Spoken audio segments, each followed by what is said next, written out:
Welcome to the Life of Plenty. I'm Lisa Urich here with Ashley. Hello, I'm excited for today. For today, we have a special guest who we know in many capacities, don't we? Yes. Yeah, she's been a customer. She's a community leader. She's a writer. Yeah. She's a book Pharmacist. And enthusiast. And she's part of our staff at Plenty, and she does leads the book club March, which is pretty exciting because we have a whole bunch of them. She is the one, the only Tracey Hackett. Hello. Yay. I'm excited to be here with y'all today. Too. It's really funny, as Lisa was just talking about introducing you, I thought it feels like I have known you quite a long time, and I really haven't. I guess it's just when you came and were supporting our shop in the early days so faithfully and kindly. And that wasn't really that long ago, but it just feels like I've just known you for a while. I know. I feel that way about y'all too. We were just maybe books do that. Books do that. Well, you've been a part of the community a long time. I have. Okay. I grew up here, in the Upper Cumberland. So I've been a part of the Upper Cumberland for a long time and part of Cookeville for a long time, and got 2 degrees from the university, worked for the university, worked for the newspaper. So I have seen how almost sort of the background of how things are done and the foreground also. Mm-hmm. So yeah. It's exciting. So yours is a name that we've seen and a voice that we've read many times. And like you were saying before we were on mic, you said it's so interesting to be an author because people can say, I know you, and yet they wouldn't know to see you. So Yes. They know your name and they know your voice, but they don't know your face. Well, today I'd like them to know about your books. Yay. And for all of us to get a chance to see, because I know you are a book lover and that you have led things on Facebook and other things. You've been really advocating connecting people with their books for a long time. Yes. We want to know what shaped your love of books, and let's talk about all your books today. Yes, I actually have been talking with another bookseller, Eliza, about our bookseller highlights that we're doing on social media. And so I've been putting together my list, so I'm prepared.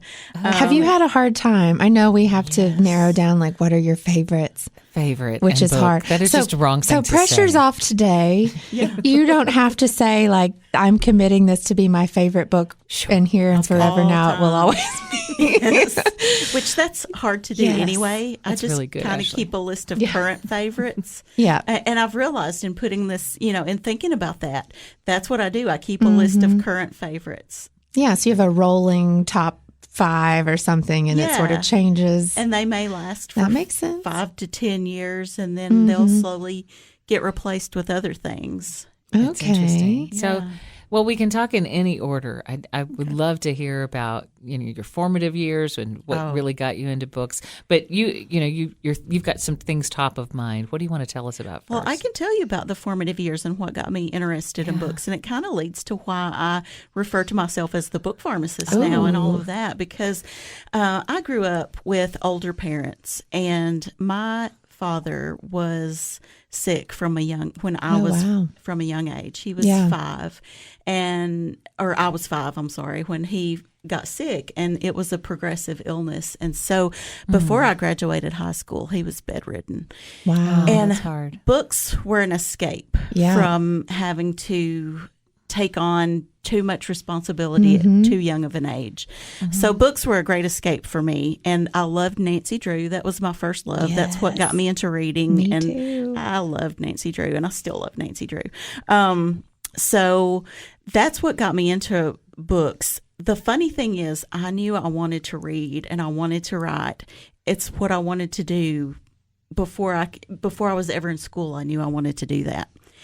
And when I started learning to read and write, I knew I wanted to write professionally. And when I was working at the newspaper, I did a story about an optometrist in town who was doing some research with students who had dyslexia. Oh, wow. And he gave me the test that he gives most of his students. And he said, I think you're dyslexic. No way. Yes. Wow. And it's not a formal and this was in diagnosis. Your 20s, early 20s? Yes, when I was already a professional writer. And I've noticed some things that he pointed out, and I was like, yes, I actually do those things. And he said, this is fascinating because you have apparently taken what you're passionate about and used it to overcome this. Wow. Yeah. So reading helped you overcome a natural inclination to be dyslexic. Yes. Isn't that incredible? And loved it so much. Because I loved it so much, and that's what I wanted to do so badly. And I am a slow reader. Mm-hmm. And there were certain characteristics that he asked me if, when you read, does this happen? And it was like I checked yes on all the boxes. Wow. And I'm a slow reader and I'm a slow writer, but I feel like I'm also very meticulous at doing those things when I do them, because I think in a way, and I think anyone who's read self-help books will realize that our weaknesses can become our strengths. Absolutely. And being dyslexic means that I can pick out those anomalies and those patterns that vary. That's really cool. Yeah. Yeah. So it's a gift, really. It is. That you have. Yeah. You've been shaped in That's an interesting way. Isn't it? It is. Now, did you have books in the home? I'm always interested in that. Absolutely. So my parents never denied me a book that I wanted to buy. That's been a research, and I want to just underscore that because, at Plenty, we're about putting treasured books in homes. So the reason you purchase a book is that you keep it forever and it's in your home. And the research shows that more than any other factor, having parents who are together or socioeconomic, having books in the home just available is one of the best indicators of success and success in reading and success in life. And I find that fascinating. So I love asking, were there books in the home? And it's beautiful that so you found these books in the midst of like 5, 6, you were a very young reader? Yes. I started reading Nancy, and my mom started reading the Nancy Drews to me probably when I was 5 or 6. Wow. And then at 7, I started reading them myself and writing my own Nancy Drew stories. Oh, so you wanted to write right away. Yes. Yeah. Yes. Yeah. And then let's fast forward. And you met me when Plenty opened.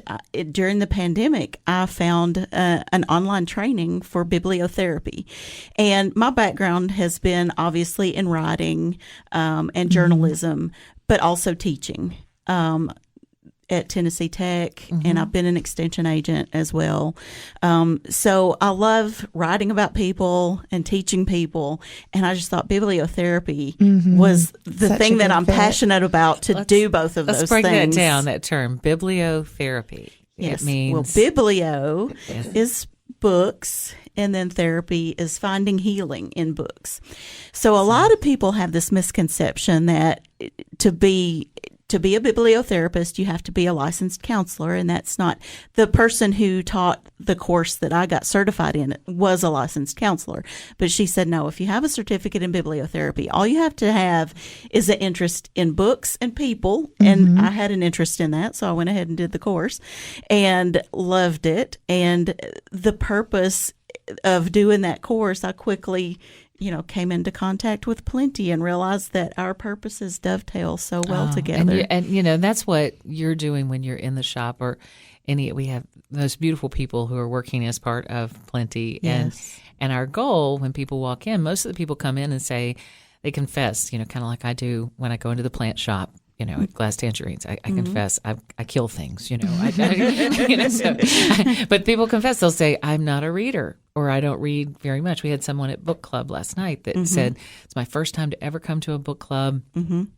I'm not a reader. This is the first book I've read in memory. And that is, and so meeting them as a bibliotherapist as someone who is like, let me figure out what it is that's going to inspire and connect with you and give you hope and healing or whatever it is that you're looking for today. Yes. And it doesn't necessarily have to be a self-help book. A lot of people think, oh, it's got to be a self-help book. And in the Plenty of Growth book club that I've started this year, the first couple of books are self-help books. But it can be a book of poetry, or it can be a play, or a book of essays, or short stories, or a novel.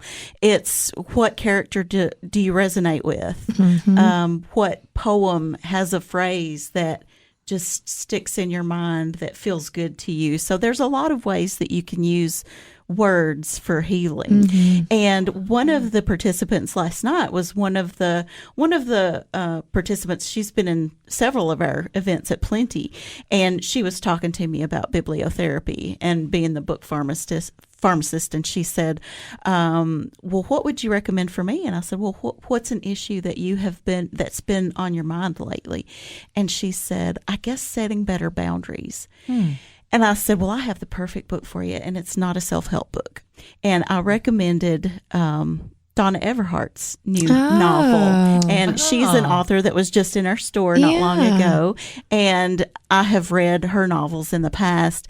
And I knew that this book was, as all of her books are, have the tough, strong heroine female lead characters. Cool. And that book in particular is about a family that chooses to be neutral in the Civil War. Right. And I thought, well, there is what stronger of a boundary can you get than that when that war was known for brother against brother. Wow, what a great insight. That's so cool. I love that. Yeah. And it's a great example of connecting people with something that's just way out of the box that really helps them connect. So you mentioned words that speak. What words have spoken to you? Where have you found hope and healing in books? Oh, gosh. I've found a lot. And I enjoy a quirky story. Okay. A story that makes you think. And so some of the books, one of the first ones that really helped me through a hard time in my life was Eat, Pray, Love. And that just and I love that one so much because it bears down self-help to the minimum. We have to eat. We need to pray. And love is so important to our social connection and mental and physical health. So Eat, Pray, Love was one of the first ones that, as an adult, that really helped me through a tough time. The voice of Elizabeth Gilbert. Yes. So, yes. And kind of connected. Okay. Yes. And then there's another one that I encountered during that time. But he's not quite as well known, but he is an Irish writer, John O'Donohue. And I think we've got a couple of his books in the store now from my recommendation. But he wrote a book called Anam Cara, which is Gaelic for, I believe it's good friend is what that means. Autumn Cara. Anam Cara. Spell that. A-N-A-M. A-N-A-M. A-N-A-M. Anam Cara. C-A-R-A. By Donahue. We're learning Gaelic. Learning Gaelic. Yeah. That's all the Gaelic I know. But it means dear friend. So what is that one? What is that book about? It's about, and it's very hard to explain because it's just about the ephemeral things in life that connect us all. And how that thread connects us all, and how we can take advantage of that. Yeah. And to better ourselves and to interact with other people. And is this fiction? No. It's not. Okay. No, it's a sort of a spiritual kind of book, I felt like. I don't know that it would be classified as a spiritual book.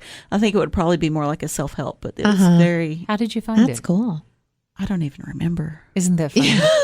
I think that's the beautiful thing. We have, what's the book, the library book? What You Are Looking For is in the library. Yeah, that's it. It's a little book. And it just has story after story, like a vignette after vignette, illustrating how our books find us. And it's to me, it's part. You wrote such a beautiful article in the Herald Citizen this past week, and you're writing a column for us now. Thank you. And you described it as magic, and it's sort of it is certainly magical. It's this idea that the books, you don't know how they found you. You know, maybe someone was talking to you, but it found you, and it's that beautiful. serendipitous I see it all the finding time. at the right time. And it's just, I mean, you do too. You see it. Isn't it cool? Yeah, it is cool. That's what I like about being the book pharmacist too, and being a bookseller, and just being able to help the books find the people when they need them. Well, and what is so neat, I just have to brag on you for a minute, because you read like every genre, which is so cool. I mean, it really gives you a sort of a unique grasp on the things out there, because, of course, you probably have a favorite genre. I'd love to hear what that is in a minute, but you really do. I think you read all over the place. I do. Fiction, nonfiction, all the different kinds of, I usually I have an audiobook that I'm listening to, although I've been more on music than books lately, so that's okay. Yes. But I usually listen to an audiobook. I usually read a fiction book, and I usually read a nonfiction book all at the same time. So I'm usually reading at least 3 books at a time. And I have to do that to read as many books as I want to, because I'm a slow reader.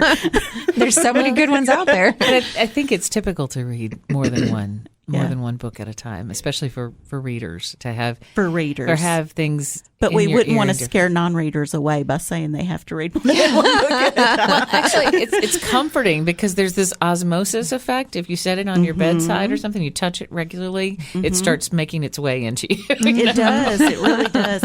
And even books that I haven't read, I feel like I still have a curiosity about those books, and I'll pick them up and I'll read the first chapter or read the sleeve and talk to other people about them, and I still feel like I still know I can recommend this book because I know enough about what it's about. Right. Yeah. And it's beautiful. So I agree, Ashley. People aren't genres, and it's nice to be able to read broadly and not to be so categorical about our reading, like I am a romance reader or I am a whatever. It's it's like it's going to find you at a different time. Yeah, and at a different time, you're going to interpret the same book in different ways. We were saying last night, C.S. Lewis said for every 3 new books you read, you should reread an old favorite. Oh, that's nice. And I have not heard that. Yeah, he said 1 to 1, and then his students rebelled. So he said, okay, for every 3 new books you read, you should read a new one or an old one. Yeah. And it was because these new ideas that are coming into our heads, to situate and return to an old friend, it's like almost like talking with an old friend about the book. It sits in your brain in a different way and helps you organize things. Yeah, it's like meeting a friend again at a different time. Yeah, and they're going to change. What else is on your list? So some of the other things that are on my list, the Midnight Library, which is one that we sell a lot of in the store. I recommend a lot. It is wonderful. And that's our literary fiction book club pick, right? It is. It's our March literary fiction book club pick. The Midnight Library, Matt Haig. Matt Haig, yes. And he is just a gorgeous writer. Tell us what you love about the Midnight Library. I like I said, I like quirky stories. And it's a quirky story. It has some deep themes in it, maybe triggering things for some people. It could, yeah. But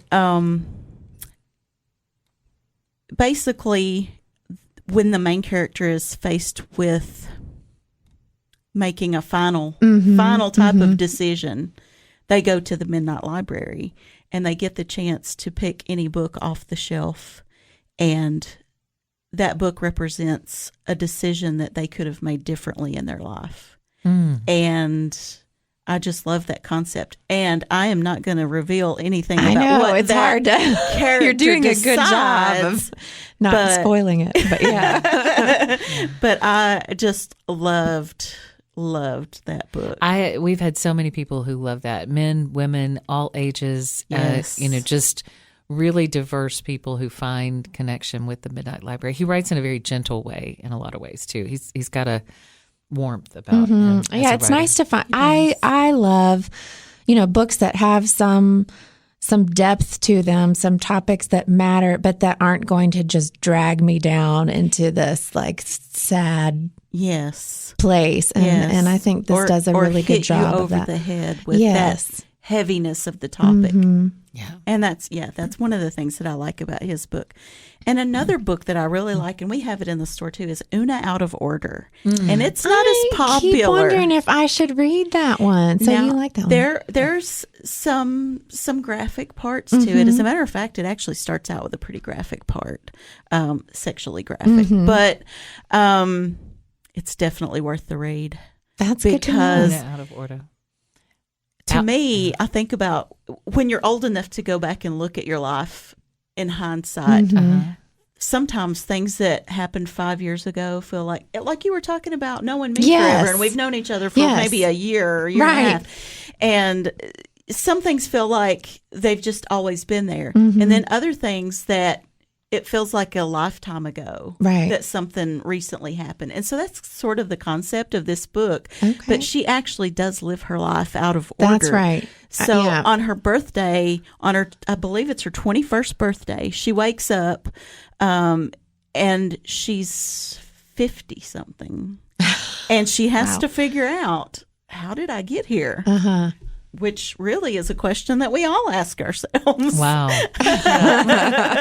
And it's a really good, quirky plot, but I love that book because of that too, because it's just that human, the human condition. And you've got other things. I'm loving your list. So you've only got a couple of minutes, so I want to hear them all. That's okay. The other things on the list is, I don't know if you've heard of Less by Andrew Sean Greer. Less. I believe it was a Pulitzer I know his name. I'm trying to think. Book. Okay. It was an award-winning book. Less by Andrew. I am not familiar. The main character's name is Arthur Less. And he's a writer, and his former love interest invites him to his wedding. And Arthur wants to find any way possible to avoid going to the wedding. Okay. So he signs up for every conference, every author event, every possible thing that he can, so that he has an excuse and an alibi to not go to his former lover's wedding. Okay. I remember this. This is so funny. I don't know why. And there's a sequel. I guess it's a sequel. Less is Lost. But I feel like the person on the cover to me looks like President Clinton for some reason. I don't know why. It's not meant to be him at all, but every time I look at it, I think, it looks like Bill. Yeah, it does. When I read Less, I have a movie that plays in my mind when I read. I think a lot of us do. Yeah. But there are some people that I think just read the words. But I have a movie that plays in my mind, and I picture Less as Neil Patrick Harris. Oh, well, that would make a little more sense. Yes. Well, when we read with a physical book, and this is important, I say it all the time because I just think, you know what I'm going to say. When we read with a physical book, our whole brain lights up. When you look at an MRI, you look at a scan, you can see it lighting all over. And for people with ADHD or with people concentration, so when you say you see a movie in your head, it's really what's happening. Yeah. It's consuming. And that same, as much as I love audiobooks and the fact that it gives me access to books, it's not the same experience as holding a physical book in your hand. Right. Because you don't get the same connections. You don't get the full movie. If you do, you're going to wreck your car while you drive. But anyway, what else is on your list? The other books that I have on the list is The Invisible Life of Addie LaRue. That was, oh my gosh, such a good book. One of the classic that I put on the list is Walden by Thoreau. Oh. And I know some people love choice. or hate Walden, but I just think he speaks so poetically. And he does make some good points in Walden. And I live out on a farm. I live on my family farm now. So Walden really resonates with me. On Walden. We are out of time. You could keep going. Yeah. But it's crazy because we could talk about this for a long, long time. Yes. So I would love for you to just tell us, and kind of as a summary, Tracey, what books have given you as a life of plenty. We talk about a life of plenty, a life that's full and rich. What have books given you? Books have given me so many life lessons. Books have And my parents provided books for me from the time I was little. So the lessons that they taught me from books. And so I think that's one of the reasons that I love books and that I love being able to recommend books to others. To me, having been a writer and a teacher and seeing a lot of different mass media, to me, the written word is the most intimate form of mass media there is, because even if you're a 1 million copy bestseller, you're still communicating one person to one person. That's so true. Well, thank you for sharing your life of plenty, and thank you for the way that you enrich the lives of all the people you come into contact with at Plenty, the Downtown Bookshop. Thank you. I love doing it. You're amazing. And thank you for having me today. Well, Tracey Hackett, we appreciate you. And Ashley, this has been fun. We'll do it again. Yeah. Thank you for listening to The Life of Plenty. Special thank you to Stonecom, our radio station that made this production possible.